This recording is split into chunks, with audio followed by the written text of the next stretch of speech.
जी हाँ मेरे प्यारे दोस्तों, बचपन से हम सभी यह सुनते पढ़ते आए हैं कि मनुष्य एक सामाजिक प्राणी है और उसे समाज में रहना अच्छा लगता है। लेकिन क्या आप यह नहीं मानेंगे कि आज यह धारणा पूरी तरह से बदल चुकी है।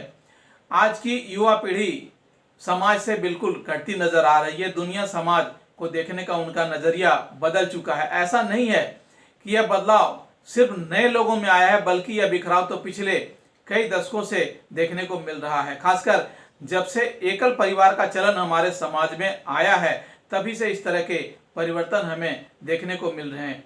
यहाँ तक तो ठीक था, पर जब से अत्याधुनिक गैजेट और मोबाइल आ गए हैं, तब से छोटे तो छोटे बड़े बूढ़े भी इसमें खोते चले जा रहे हैं।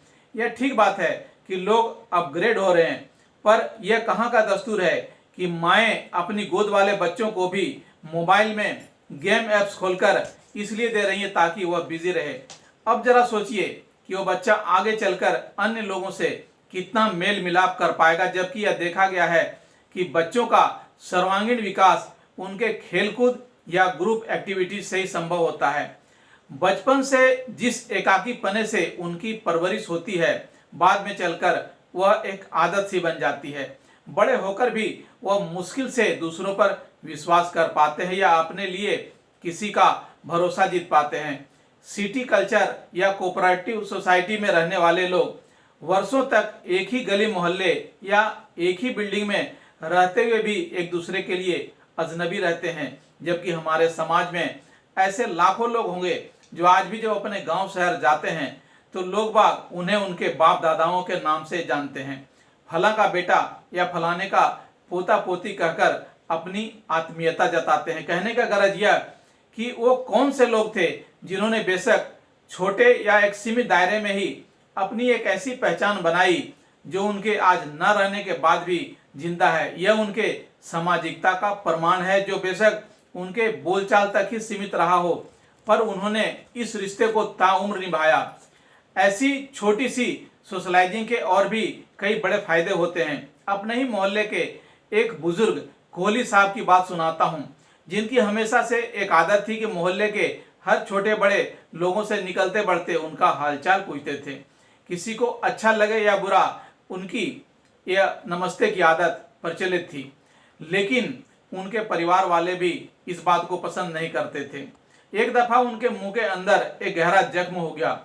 बड़े नीम हकीम और डॉक्टरों से उन्होंने अपना इलाज कराया, पर आराम नहीं मिल पा रहा था। फाइनली एक डॉक्टर ने उन्हें सर्जरी की सलाह दी। सर्जरी की डेट फिक्स हो चुकी थी और ऑपरेशन के नाम से घबराए कोहली साहब बड़े भारी मन से अपने घर से निकले ही थे कि रास्ते में उनके जानने वाले गुप्ता जी मिल गए। पूछा तो कोहली साहब ने अपनी सारी परेशानी बता दी। गुप्ता जी ने उन्हें कहा कि ऑपरेशन तो बाद में करा लेना, पर अपने गली के मुहाने में एक नए डॉक्टर ने अपनी क्लिनिक खोली है, एक बार उसके पास चलो। लोग कहते हैं कि उसके हाथों में बड़ी सफा है, मरता क्या ना करता।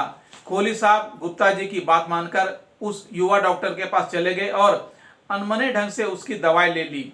मगर यह क्या, यह तो चमत्कार हो गया। अगले 2 दिनों में ही उनके मुंह के जख्म में आराम आने लगा। इस तरह वह एक सर्जरी से भी बच गए और ठीक भी हो गए। कोहली साहब की यह छोटी सी कहानी यह दर्शाती है कि अपनी प्रॉब्लम कभी किसी से शेयर भी किया करो। पता नहीं कोई हल तो नहीं, पर कोई विकल्प जरूर मिल सकता है। प्रैक्टिकली हम राह चलते हुए भी किसी से जब रास्ता पूछते हैं तो बेशक वह आपको आपकी मंजिल तक ना पहुंचाए, पर अपनी जानकारी के अनुसार थोड़ा बहुत गाइड जरूर तो करता है। सच तो यह है कि हम जाने अनजाने लोगों से हाय हेलो कर उसकी इज्जत तो करते ही हैं, कहीं ना कहीं अपनी भी पहचान बनाते हैं।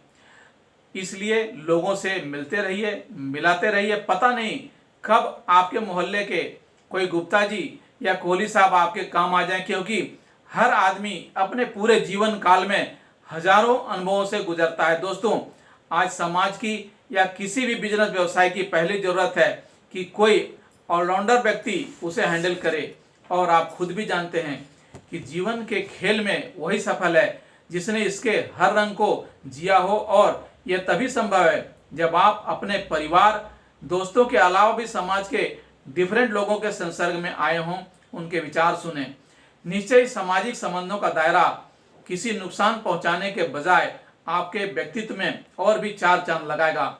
आज बस इतना ही। अंत में एक बार फिर से आपसे कहना चाहूँगा कि हमारे इस चैनल को लाइक, शेयर और सब्सक्राइब जरूर करें ताकि हम आपसे बार बार मिलते रहें। धन्यवाद।